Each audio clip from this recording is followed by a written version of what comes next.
자, 우리 오늘 본문 말씀은 창세기 22장에서 같이 보겠습니다. 창세기 22장 11절에서 14절까지 말씀.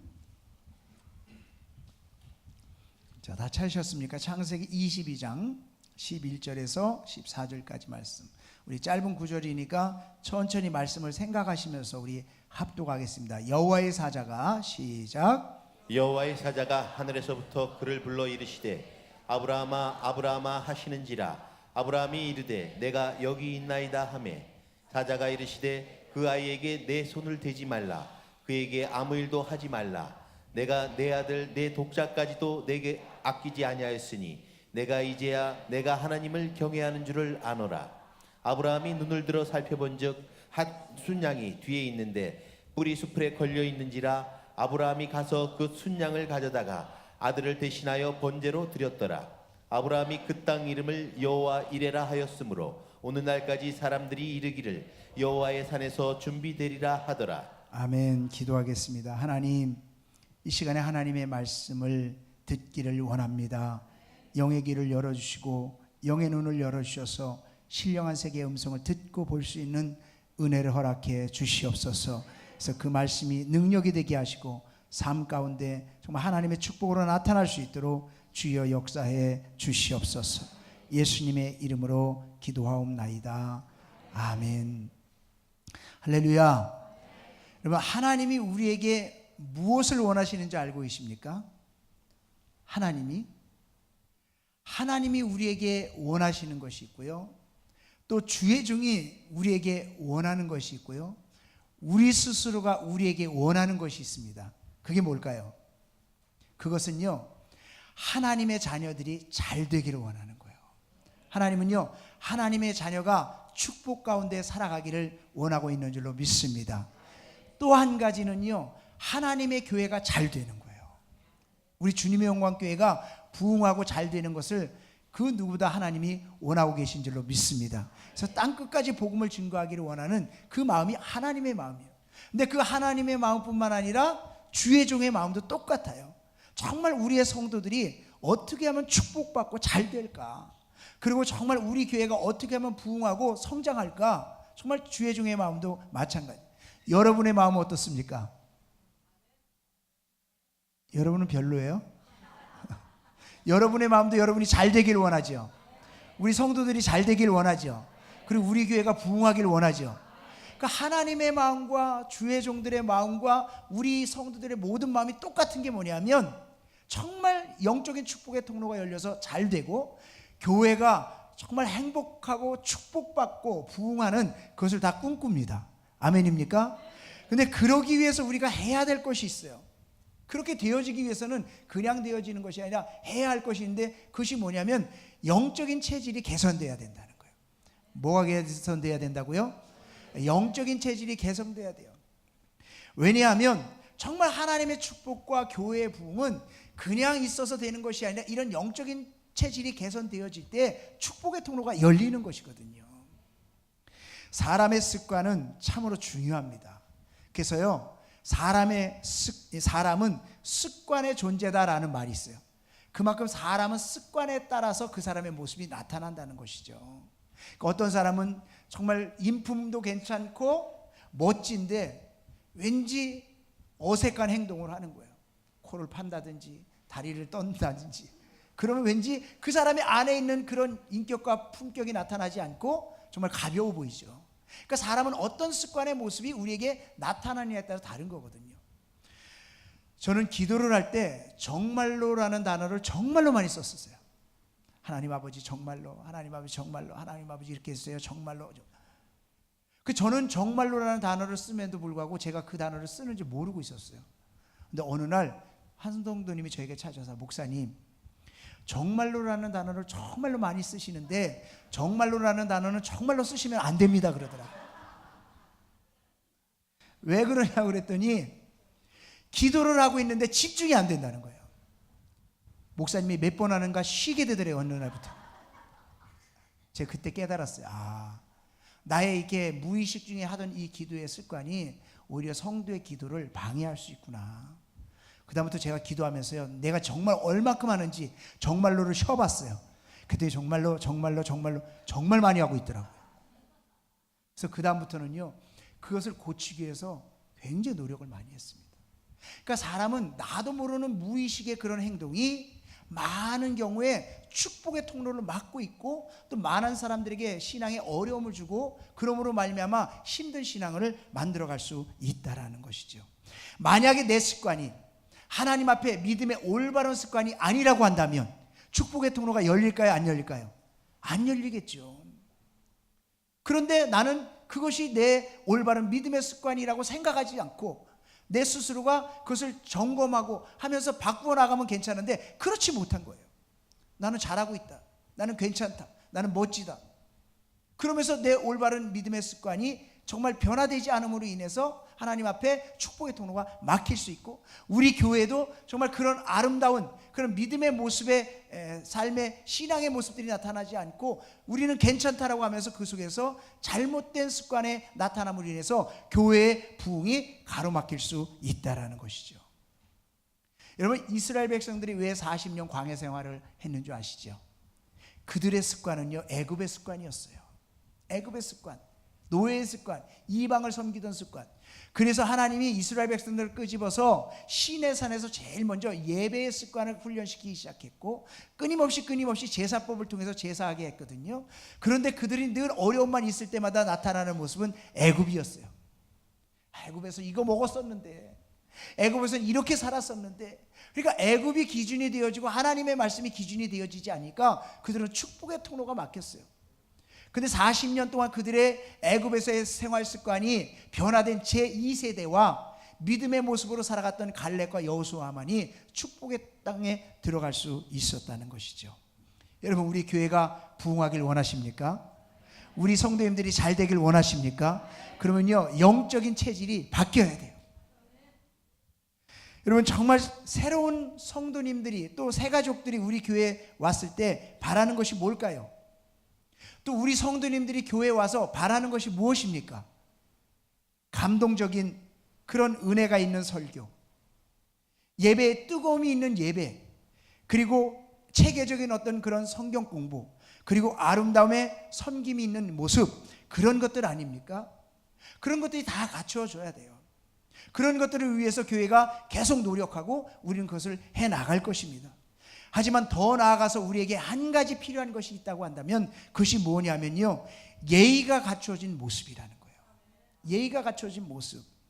여러분, 믿음의 행동 양식이 있어야 하는 것과 마찬가지로 믿음의 성도들이 모인 곳에서는요, 예의가 있어야 됩니다.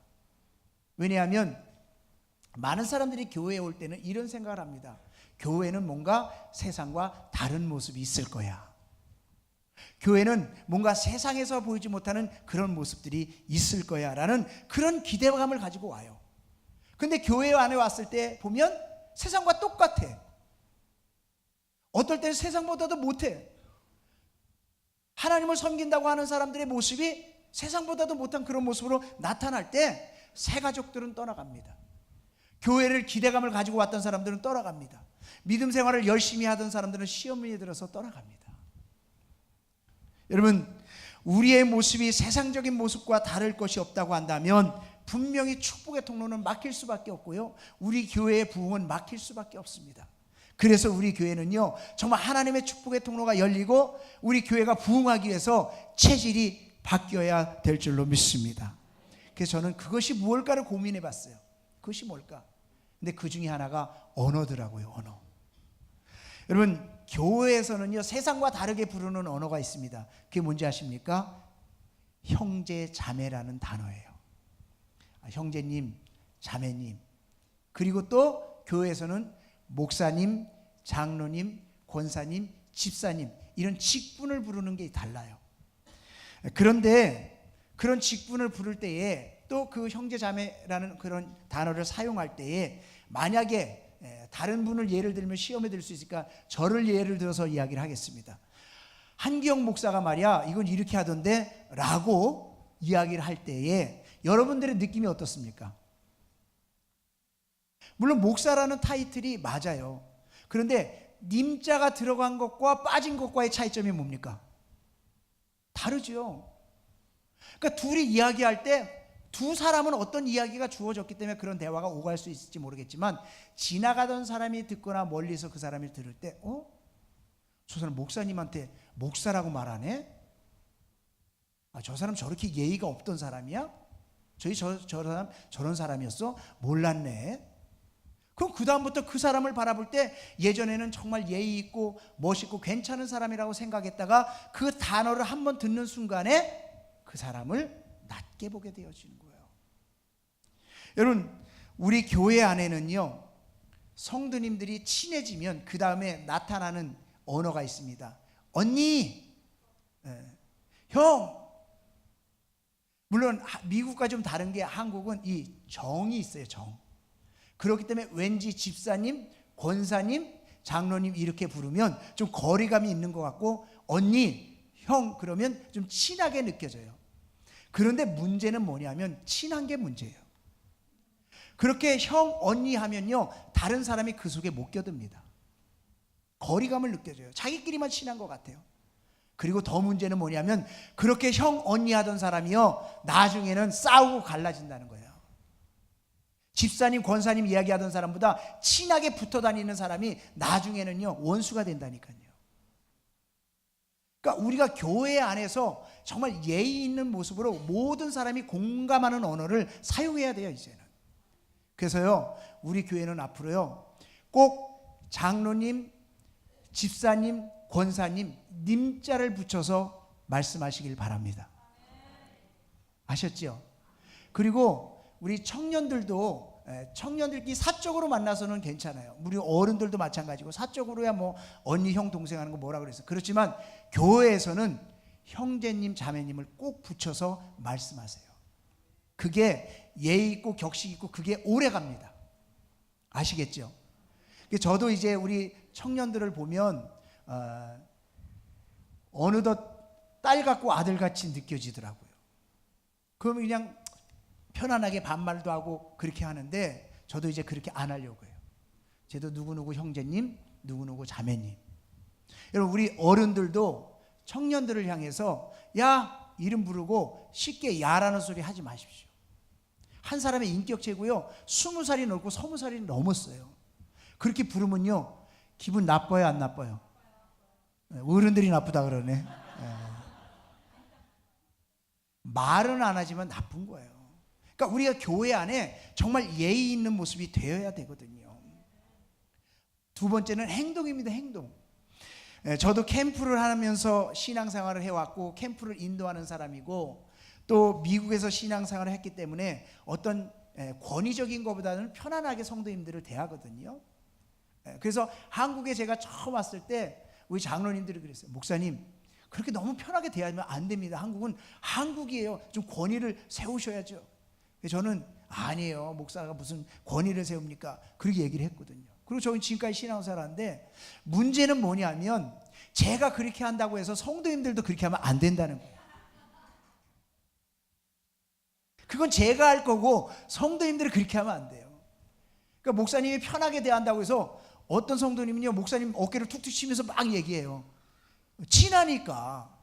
근데 그 사람과 이야기 속에서는 그럴 수 있지만, 지나가던 사람들이 그 사람을 볼 때 저 사람 뭐야, 목사님 어깨를 툭툭 치면서 저 뭐야, 버릇없이, 그러면서 그 사람을 이렇게 본다는 것이죠. 그리고 또 한편으로는요, 목사님하고 저 사람하고 그렇게 친해? 그리고 오해하게 되는 거예요. 그러니까 또 어떨 때는요, 우리가 이제 반가우면, 우리가 이제 캠프를 하고 그러면 막 이렇게 좀, 또 미국에서 오신 분들은 막 이렇게 허그도 하고 막 그러잖아요. 근데 남자 목사님한테 여자 성도님이 가서 막 허그를 해. 그 반갑고 정말 오랜만에 만나서 그렇게 하지만, 옆에서 다른 사람이 볼 때는 어떻게 생각하는 줄 아세요? 목사님하고 저 사람은 그냥 꿀 안고 있어. 두 사람이 뭐가 있는 거야? 여러분요, 사람은요 별 생각을 다 합니다. 우리가 생각하는 기준으로 그렇게 생각하지 않고요, 여러 가지 생각들을 해요. 그렇기 때문에요, 우리는요 행동 하나하나가 교회 안에서는요 정말 조심스러워야 돼요. 지난번에 제가 어느 여자 성도님 세 분과 함께 신방을 간 적이 있었어요. 신방. 그래서 제가 운전을 하고 제 차에 한 권사님이 제 옆에 타고 뒤에 성도님 두 분이 탔어요. 그리고 가는데 그 권사님이 이런 얘기를 했어요. 목사님은 우리 성도들이 지켜야 되는 것입니다. 그래요. 그러면서 무슨 얘기를 하면 목사님 옆자리는 절대 여자 성도는 타면 안 된다는 거예요. 거기는 사모님 자리라는 거예요. 사모님 자리. 그래서 정말 비좁아도 다 뒷자리 타고 가야 된다는 거예요. 그런 얘기를 하시는 거예요. 그리고 또 돌아오는데 이런 얘기를 하시더라고요. 여자 성도님 네 분이 목사님하고 같이 가다가 두 성도님이 가다가 목사님 여기서 내려주세요. 저는 여기가 집이야 라고 해서 내려주면 남은 두 사람이 가는데 목사님하고 여자 성도가 간다는 것이죠. 근데 그것을 누가 보면 저 여자 성도님하고 목사님하고 어디 가네? 둘이 친한가? 어디 가나? 그리고 교회에서 내릴 때 그 네 사람이 신방 갔던 건 모르고 목사님하고 그 성도하고 내리는 것만 보고 사람들은 평가하고 말한다는 거예요. 저는요 그전까지는 그런 생각 해보지도 못했어요. 근데 그 권사님의 이야기를 딱 들으면서 야 진짜 그렇구나. 목사님은 성도님들이 지켜줘야 되는구나. 여러분 제가 운전하고 어느 성도님 가실 때 제가 모셔다 드릴게요. 근데 그 성도님 옆자리에 탔어요. 갑자기 문 열고 타는데 집사님 저 뒤로 타세요. 그럼 그 성도 시험 들까요? 안 들까요? 들겠지요. 근데 우리가 공개적으로 이걸 알고 함께하고 있으면 다음부터는 제가 성도님 뒤로 타시죠 그러면 제가 잊어버렸어요. 그리고 뒤에 탈 거 아니에요. 여러분 이런 것들이 우리에게 있어야 된다. 마찬가지예요. 목사와 성도만이 아니라 성도와 성도 간에도 마찬가지예요. 우리가 친하고 좋다 보니까 때로는 남자 성도와 여자 성도님들이 그냥 반갑다고 끌어안을 수 있어요. 그럴 때 그 부인이 시험 들까요? 안 들까요? 들까요? 안 들까요? 들어요. 우리는 생각 없이 교회 안에서 행동하는 그것이 아무것도 아닌 것 같지만 시험에 들 수 있어요. 우리가 때로는 기도할 때 손을 잡고 기도하잖아요. 손을 잡고 기도해요. 그러면 남자끼리 여자끼리 손을 잡고 기도하면 괜찮은데 어떨 땐 또 남녀가 손을 잡고 기도할 때가 있어요. 근데 기도하고 끝났으면 손을 좀 놔야 되는데 안 놔.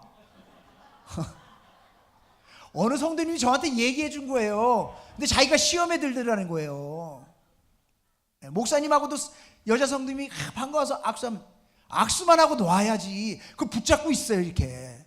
그러면요 다른 사람이 볼 때 시험 드는 거예요. 우리는 무의식 중에 나도 모르게 하는 행동의 여러 가지 모습들이 교회에 어려움을 주고 있고 다른 사람의 시험에 들게 할 수 있고 또 우리 교회가 부흥하는 것을 가로막을 수 있다는 것이죠. 여러분 정말 성도님들이 편하니까 이야기를 쉽게 하거든요. 편한 사람들끼리니까 예전부터 오래 알았으니까. 근데 그런 이야기들을 할 때 편하니까 쉬운 이야기를 하고 정말 같이 있을 때 같이만 아는 이야기들을 하는데요. 그럴 때 내 옆에 누가 있는지를 한번 봐야 돼요. 그 이야기를 들으면 시험에 들을 사람도 있고요. 믿음이 약한 성도는 그것 때문에 내가 보기엔 저분이 저런 분이 아니었는데 정말 이랬단 말이야 라고 정말 다시 생각할 수 있다는 것이죠. 그러니까 우리가 조금 교회 생활을 하고 신앙 생활을 할 때는요 긴장할 필요가 있어요. 긴장할 필요가 있어요. 말을 할 때나 행동을 할 때나 무엇을 할 때 긴장하고 얘기할 필요가 있어요. 우리의 언어와 행동이 개선되지 않으면 우리 교회의 부흥과 우리의 하나님의 축복의 통로를 가로막을 수 있다라는 사실이에요. 그래서 우리가 이제는 뭘 하자고요? 영적인 체질 개선을 하자는 거예요. 체질 개선을 하자는 거예요. 여러분 그런 체질 개선이 되어질 때 축복의 통로가 열리고 우리 교회에 부흥이 임하게 될 줄로 믿습니다. 체질 개선을 위해서 해야 할 일은 뭐냐면 환경을 먼저 바꿔야 돼요. 환경을.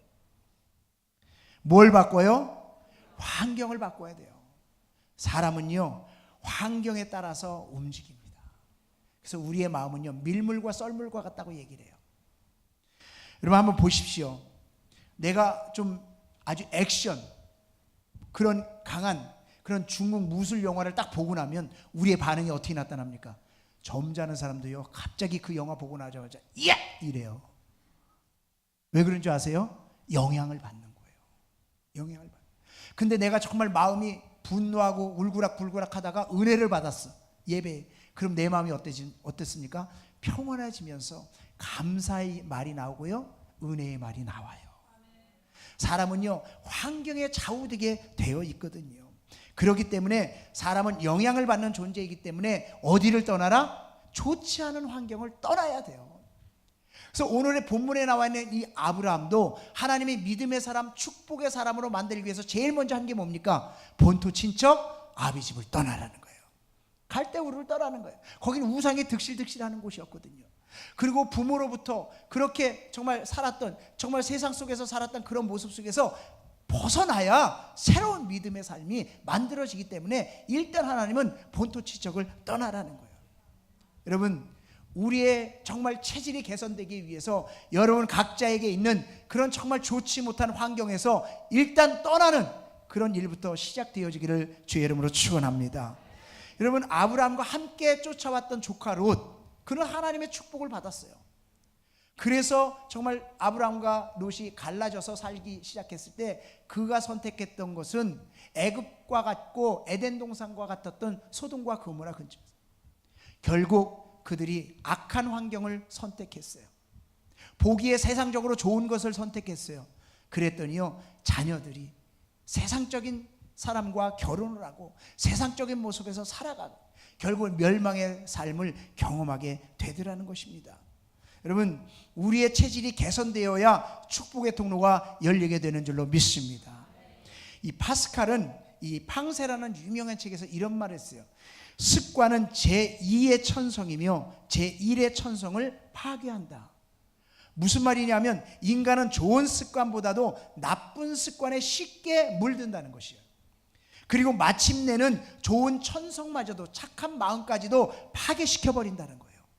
그래서 제2의 천성을 내가 어떻게 습관하고 어떻게 만드느냐가 정말 하나님 앞에 우리가 축복을 어떻게 받을 수 있고 어떻게 믿음 생활을 잘 만들어갈 수 있냐로 우리에게 나타나기 때문에 제2의 그런 습관을 잘 만드는 것, 그것이 중요하다라는 거예요.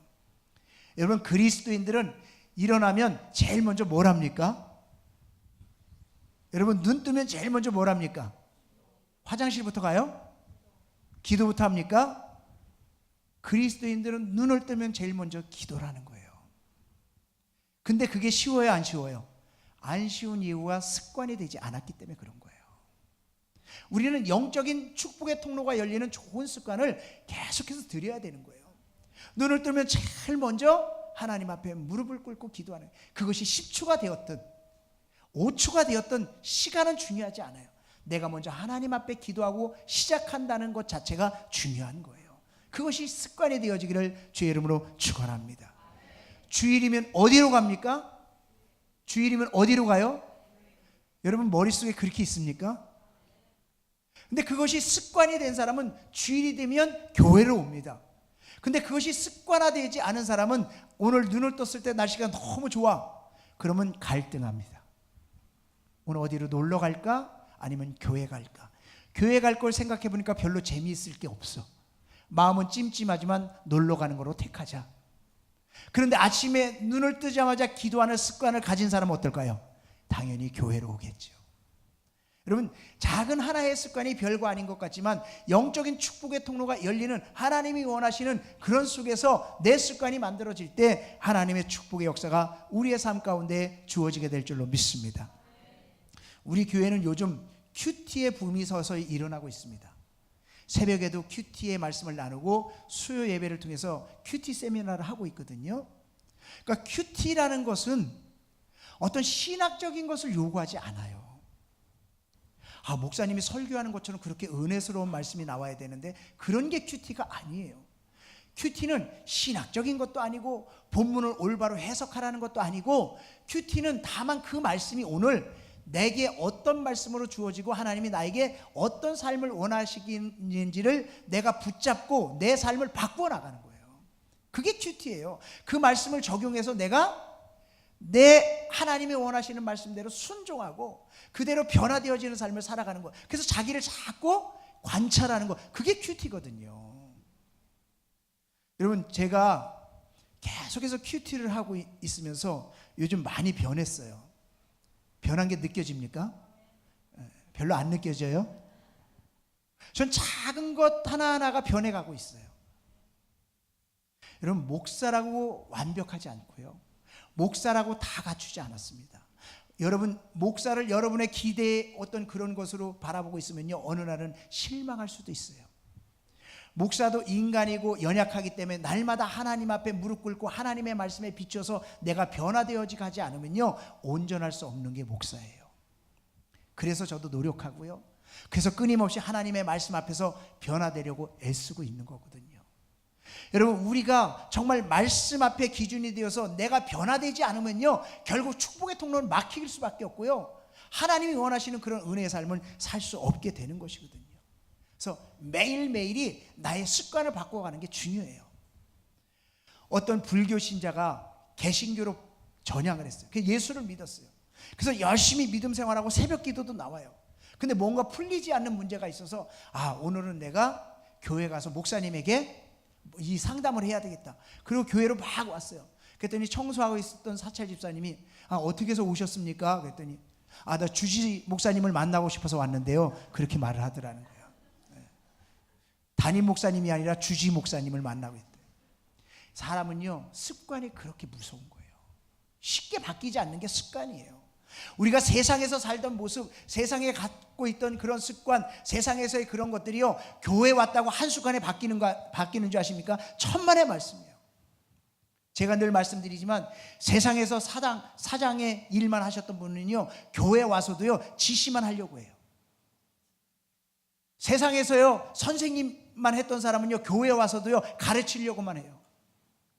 세상에서요 돈이 있어서 했던 사람은요, 교회 와서도요 모든 일을요 돈으로만 해결하려고 해요.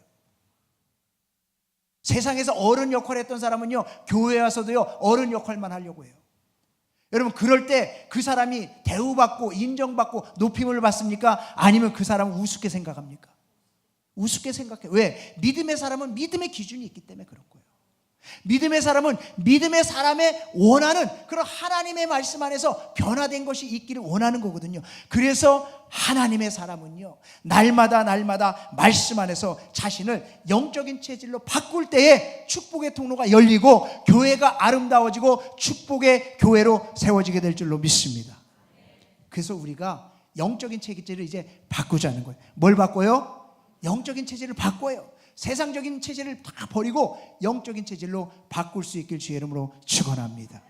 오늘 아브라함은요, 인본주의의 신앙을 하나님 중심으로 바꿨어요.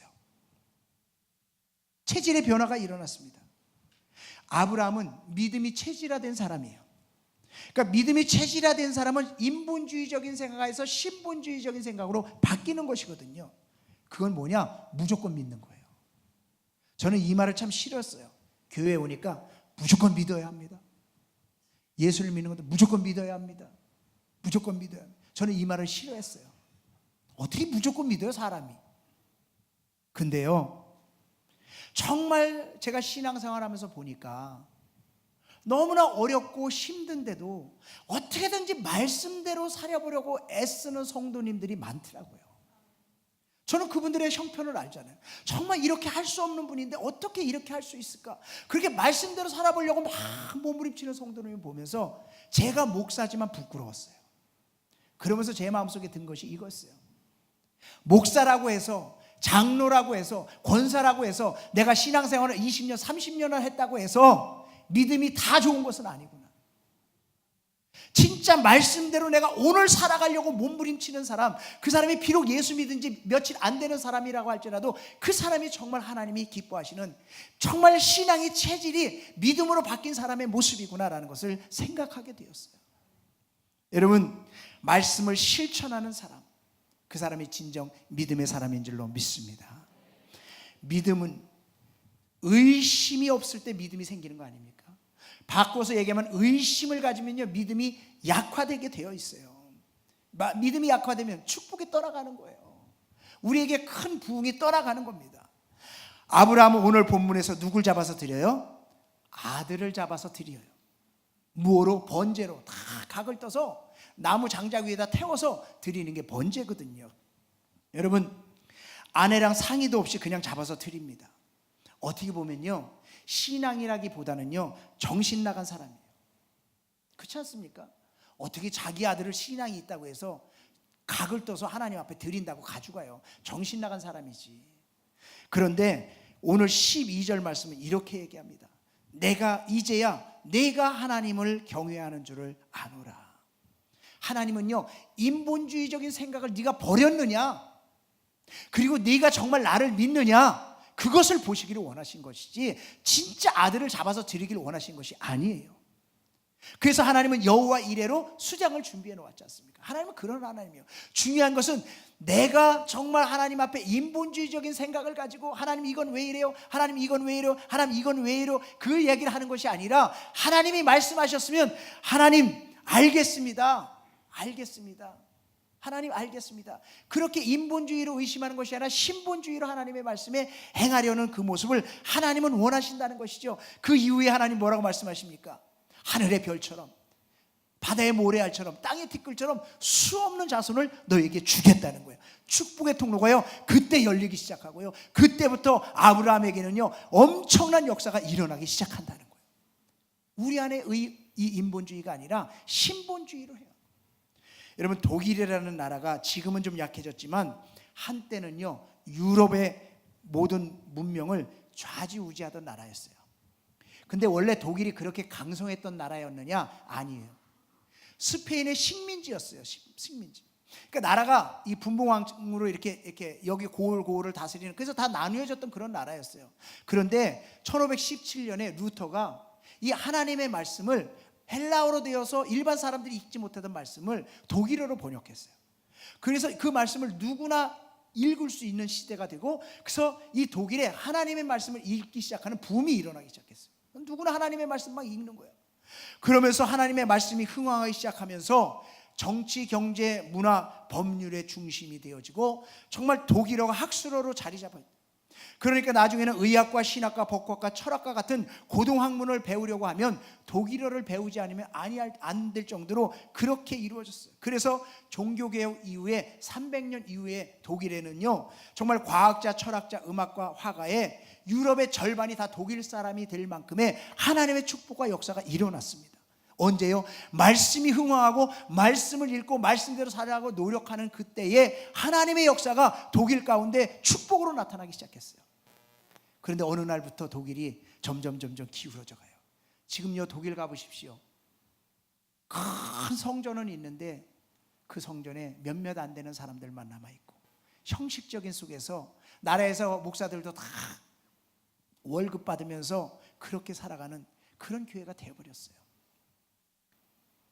왜 그렇게 되어 있는지 아십니까? 20세기에 들어오면서 하나님의 말씀이 뭔가 잘못되지 않았느냐라는 의심을 갖기 시작했어요.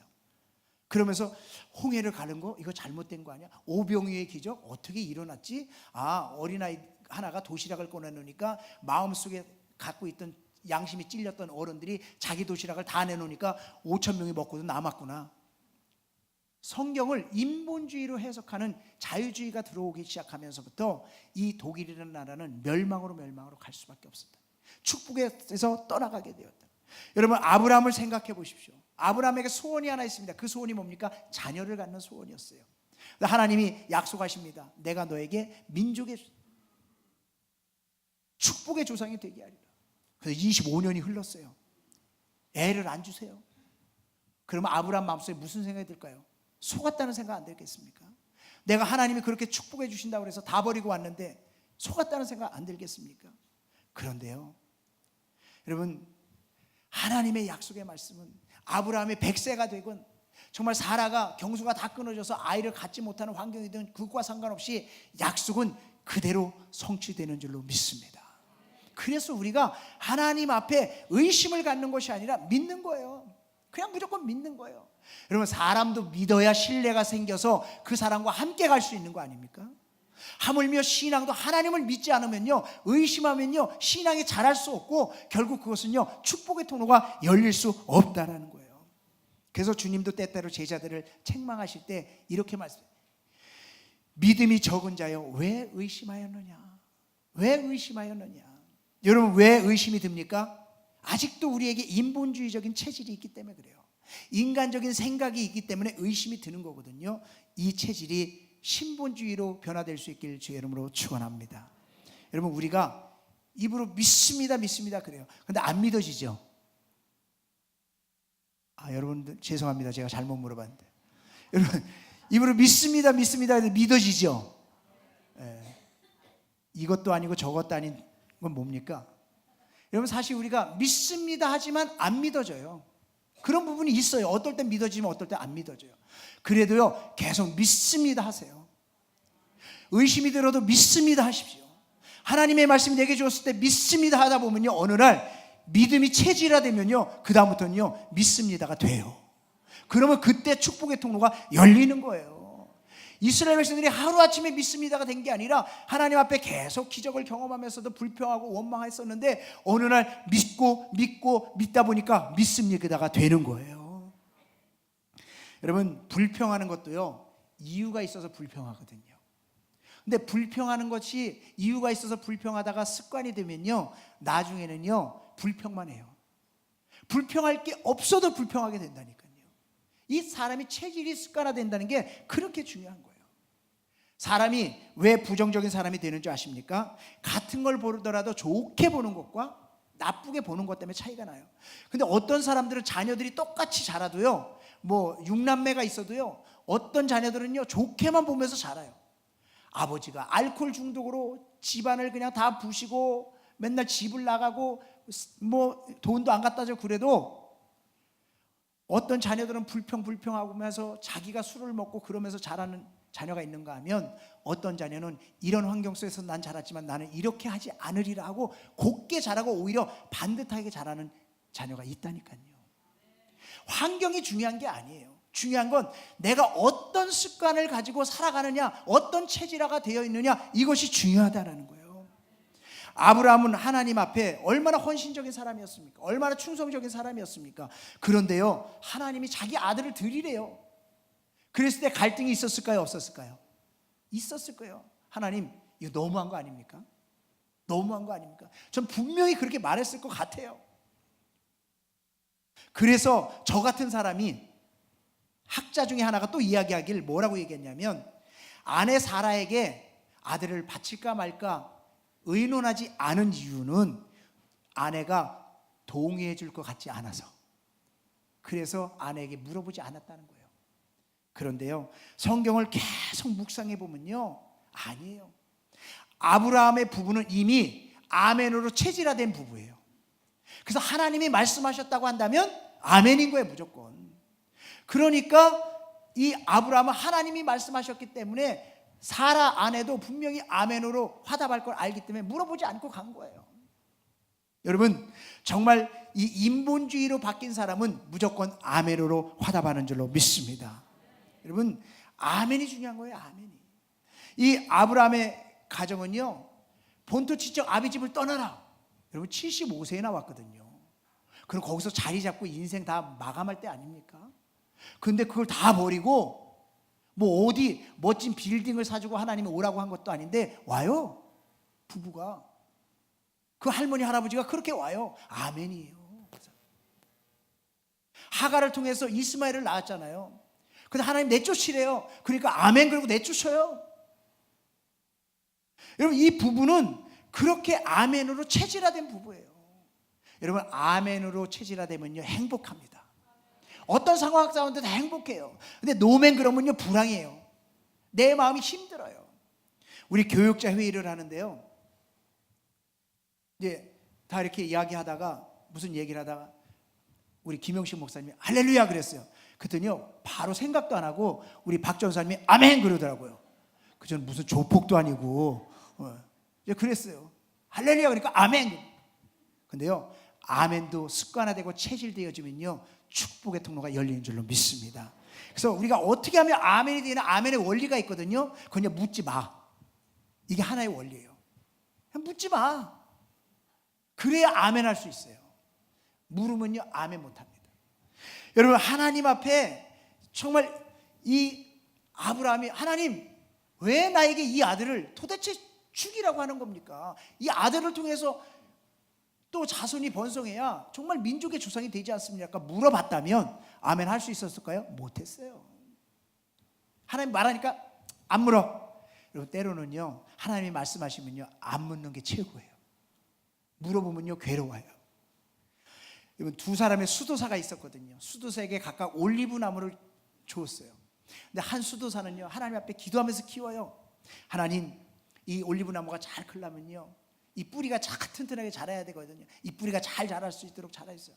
하나님, 이 올리브 나무가 잘 자라려면요 비가 와야 되거든요. 하나님 비를 주십시오. 그 하나님이 또 구름을 가서 더 비를 주세요. 하나님, 이 올리브 나무가 잘 자라면요 햇빛을 주셔야 되거든요. 그럴 때 하나님 또 구름을 싹 꺼주고 햇빛을 주세요. 하나님, 이 올리브 나무가 튼튼하려면요 좀 서리도 내려야 돼요. 하나님 또 서리도 내려. 그런데 이 나무가 죽어가는 거예요. 근데 한 수도사 방에 가봤더니 올리브 나무가 너무 잘 자라는 거예요. 그래서 왜 저 나무는 잘 자랄까 이렇게 어떻게 기도하면서 키우나 봤더니, 하나님, 이 올리브 나무를 만드신 분이 하나님이시고 이 땅을 창조하신 분도 하나님이시고 하늘도 창조하신 분이 하나님인데, 하나님이 이 나무를 잘 키워주세요. 하나님의 뜻대로, 하나님이 원하는 대로, 하나님의 때를 따라서 하나님 은혜를 허락해 주세요. 그랬더니요 이 올리브 나무가 잘 자라더라고요. 여러분, 하나님이 우리를 지으셨습니다. 하나님이 우리의 환경을 다 알고 계십니다. 우리가 정말 하나님을 이렇게 해주세요, 이렇게 해주세요 끌고 가면서, 하나님 왜 나에게 이런 환경을 허락하셨습니까? 하나님 왜 나에게 이렇게 하셨습니까? 라고 물어보면요 우리는 시험에 들어요. 그리고요 믿음에서 약해지고요 의심이 생길 수밖에 없어요. 그렇지만 하나님이 뜻이 있으시겠지, 하나님이 원하심이 있으시겠지, 하나님이 더 좋은 것을 허락하시겠지 하고 아멘하고 나아가면 하나님의 축복의 통로가 열리게 될 줄로 믿습니다. 그렇게 갔더니 아브라함에게 정말 아들을 하나님 잡아먹어요? 아니에요. 수당을 예비해 놓으셨어요. 여호와 일의 축복의 역사가 그 안에 이루어진 줄로 믿습니다. 그래서요 우리가 아멘하기 위해서는요 끝까지 순종할 줄 알아야 돼. 끝까지. 지금 아멘하고 조금 있다가 의심하고, 지금 아멘하고 조금 있다가 원망하고, 이게 아니라 끝까지 순종할 때, 그렇게 할 때 아멘의 역사가 일어나는 거거든요. 아브라함이 아이를 데리고 가다가 순종을 해서 시작했는데, 가다가 이 아이를 죽으면 어떻게 하나, 이게 진짜 하나님의 뜻인가, 하나님 말씀하신 거 확실한데 이게 도저히 나는 이해가 안 돼. 야 다시 돌아가자. 그랬으면요 여호와 일의 축복의 역사가 있었겠습니까? 없지요. 그래서 아멘은요 끝까지 순종할 때 아멘의 역사가 일어나는 거예요. 모세 같은 경우는 참 하나님 앞에 순종하고 정말 기적을 일으켰던 그런 주의 종 아닙니까? 그가 정말 출애굽과 동시에 꿈꿨던 건 가나안 땅에 들어가는 거였어요. 근데 왜 가나안 땅에 못 들어갔습니까? 왜 가나안 땅에 못 들어갔습니까? 그렇게 능력 있게 하나님 앞에 붙들려서 쓰임 받았던 그 모세가, 가나안을 꿈꿨던 모세가 왜 가나안을 눈앞에 두고 들어가지 못했냐고요. 병이 들어서요? 힘이 없어서요? 아니에요. 120세가 돼도 눈이 흐리지 않았고 기력이 쇠하지 않았다고 성경은 기록하고 있어요. 그런데 왜 모세가 가나안 땅에 들어가지 못했느냐? 이스라엘 백성들에게 두 번의 사건이 있었는데, 반석에서 물이 내는 사건이었어요. 한 번은 반석을 쳐서 물이 낸 사건이 있었고, 두 번째는 하나님이 명에서 물을 내라고 한 사건이 있었어요. 그런데 두 번째 명에서 물을 내라고 한 사건일 때 하나님이 분명히 그렇게 말씀하셨는데 모세가 화가 난 거예요. 왜냐하면 그때에 이스라엘 백성들이 성경에 보니까 민수기에 다툼이 일어났다, 반란이 일어날 정도의 어려움이 있었다는 거예요. 그러니까 다 불러 모아놓고, 야 내가 지난번에 반석을 깨서 쳐서 물을 낸 거 네 못 봤어? 내가 다시 보여줄게. 그리고 하나님이 말씀하신 대로 반석을 명령해서 물이 나오게 한 게 아니라 반석을 쳐서 물이 났어요. 불순종한 거예요. 하나님의 말씀을 어기고 자기 의지대로 행한 거예요. 인본주의대로 행한 거예요. 그랬더니 민수기 20장 12절에 이렇게 말씀하고 있습니다. 너희가 나를 믿지 아니하고 이스라엘 자손의 목전에서 나의 거룩함을 나타내지 아니한 고로 너희는 이 총회를 내가 그들에게 준 땅으로 인도하여 드리지 못하리라. 결국 하나님 앞에 그렇게 불순종하고 하나님의 거룩함을 나타내지 못했기 때문에 그래서 가나안 땅에 들어가지 못했다라는 거예요.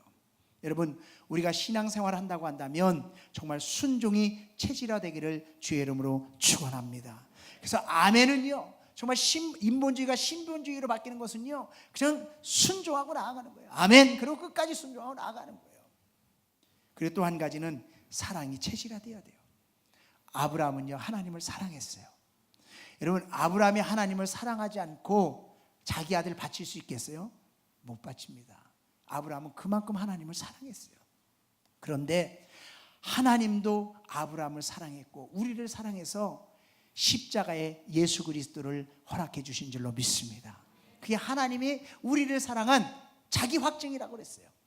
여러분, 예수님이 십자가에서 못 박혀 죽으신 것은 우리에게 구원을 주시고 우리에게 생명을 주시고 우리에게 축복을 주시기 위한 것인 줄로 믿습니다. 그래서요, 사랑은요, 생명이 나타나요. 사랑은 생명이 나타나요. 그리고 사랑은 축복이 나타나요. 그래서 사랑의 관계가 되어질 때 그 안에서 아름다운 열매가 맺히고요, 축복의 통로가 열리게 되는 줄로 믿습니다. 여러분, 그래서 사랑의 체질이 되어야 신본주의의 신앙이 되어지고 주의 축복의 역사가 일어나는 거예요. 베드로전서 4장 8절은 이렇게 얘기합니다. 무엇보다도 뜨겁게 서로 사랑할지니 사랑은 허다한 죄를 덮느니라. 여러분, 사랑은 뭐라고요? 허다한 죄를 덮는다는 거예요. 사랑은 그냥 허다한 대물을 덮는 거예요. 괜찮아, 그럴 수도 있지, 괜찮아. 여러분, 우리가요, 옆에 있는 사람, 가정에서나 직장에서나 교회 안에서나 서로를 정죄해 보세요. 어떻습니까? 너 날 그렇게 말했어? 다음에 너도 그런 일 있으면 두고 보자. 그러면요, 그때에 또 나타나는 거예요. 그것이 쌓이고 쌓이기 시작하면 가정에서 축복의 통로가 열리겠습니까? 안 열리죠. 교회에서 축복의 통로가 열리겠습니까? 안 열리죠. 좋은 관계가 맺혀지겠습니까? 안 맺히죠. 교회가 부흥할 수 있나요? 없어요. 여러분, 사랑은 허다한 것을 덮는 거예요. 여러분, 나도 연약한데 다른 사람이 온전하길 바란다는 것, 그건 너무 무리수 아닙니까? 아니, 나도 제대로 못하면서 무슨 다른 사람이 잘하기를 바래요. 내가 그렇게 완전합니까? 아니에요. 저는 어느 날 그것을 깨달았어요. 인간은 온전할 수가 없구나. 저는 그 다음부터요, 누구를 정죄하려고 하지 않습니다. 여러분, 인간은 온전할 수 없어요. 목사가 온전합니까? 아니에요. 장로님이 온전합니까? 아니에요. 누가 온전할 수 있습니까? 내 남편이 온전합니까? 아니에요. 내 아내가 온전합니까? 아니에요. 내 자녀들이 온전합니까? 내 부모가 온전합니까? 아니에요. 근데 뭘 기대합니까? 그래도 사랑하는 가족이고 사랑하는 성도들이고 사랑하는 믿음의 사람들 아닙니까? 그럼 우리가 해야 할 일은 뭡니까? 덮어주는 거예요. 괜찮아, 그럴 수도 있지, 괜찮아. 그럴 때 가정이 아름다운 열매로 축복의 통로가 열리고 교회가 아름다운 열매로 축복의 통로가 열리고 큰 부흥의 열매를 맺게 될 줄로 믿습니다. 우리 옆에 분하고 한번 이렇게 인사할까요? 괜찮아, 괜찮아. 그럴 수도 있지, 그럴 수도 있지. 여러분, 신본주의 체질은요, 사랑이에요. 아멘. 신본주의의 체질은 사랑입니다. 내가 새 계명을 너에게 주느니 너를 서로 사랑하라. 내가 너희를 사랑한 것 같이 너희도 서로 사랑하라. 여러분, 성경은요, 아브라함이 우리보다 대단히 믿음이 훌륭하다고 말하고 있지 않아요. 그런데 우리와 다른 것이 있어요. 그것이 뭐냐면 아브라함은 믿음이 체질화되었어요. 신본주의로 체질화되었어요. 그러니까 그런 역경과 어려움 속에서도 신본주의의 축복의 통로를 열면서 믿음의 조상이 되고 축복의 사람이 될 수 있었다는 거예요. 저와 여러분이, 또 우리 가정과 우리 교회가 그런 축복의 통로가 열리기를 주의 이름으로 축원합니다.